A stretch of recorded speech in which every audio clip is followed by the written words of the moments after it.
Hello children, welcome to my channel Easy 60. இன்னைக்கு Tamil Nadu syllabus standard 10ஓட chapter 2ல ஜிபியில் யூஸ் பண்ணுற ஃபார்முலாஸை பார்த்துடலாம்.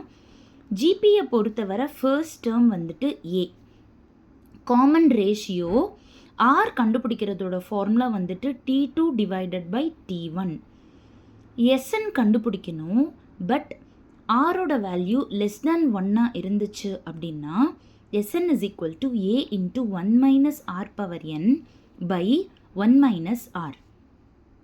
அதே மாதிரி Sn கண்டுபிடிக்கணும், ஆனால் ஆரோட வேல்யூ greater than 1 இருந்துச்சு அப்படின்னா இது அப்படியே ரிவர்ஸ் ஆகிடும். Sn is equal to a into r power n minus 1 by r minus 1. இப்போ இங்கே பார்த்தீங்கன்னா 1 தான் பெருசு, அதனால் 1 மைனஸ்னு போட்டிருக்கேன். இங்கே பார்த்தீங்கன்னா r தான் பெருசு, அதனால் r போட்டிருக்கேன். ஓகேங்களா? எஸ் இன்ஃபினிட்டி, அதாவது ஒரு சீரீஸ் கொடுத்துட்டாங்க, அது ப்ளஸ் போட்டு டாட் டாட் டாட் போயிட்டே இருக்குது அப்படின்னா அப்போது sum to infinity S infinity கண்டுபிடிக்கணும்னு அர்த்தம். எஸ் இன்ஃபினிட்டி கண்டுபிடிக்கிறதோட ஃபார்முலா வந்துட்டு A by 1 minus R. Next வந்துட்டு 3 கான்சிக்யூட்டிவ் டேர்ம்ஸ் ஆஃப் ஜிபி கண்டுபிடிக்க சொல்லி கேட்டாங்கன்னா ஏ பை ஆர், ஏஆர்.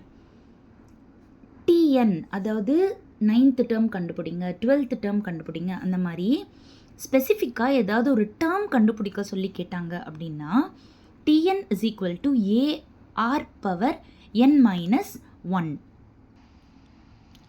இப்போ நான் உங்களுக்கு எல்லா ஃபார்முலாஸையும் லாங் ஷார்ட்டில் காட்டிடுறேன், நல்லா பார்த்துக்கோங்க. என்னோட வீடியோ பிடிச்சிருந்தது அப்படின்னா லைக் பண்ணுங்கள், ஷேர் பண்ணுங்கள், சப்ஸ்கிரைப் பண்ணுங்கள். ஈஸி 60யை உங்களோட ஃப்ரெண்ட்ஸுக்கும் சப்ஸ்கிரைப் பண்ண சொல்லுங்கள். Thank you children.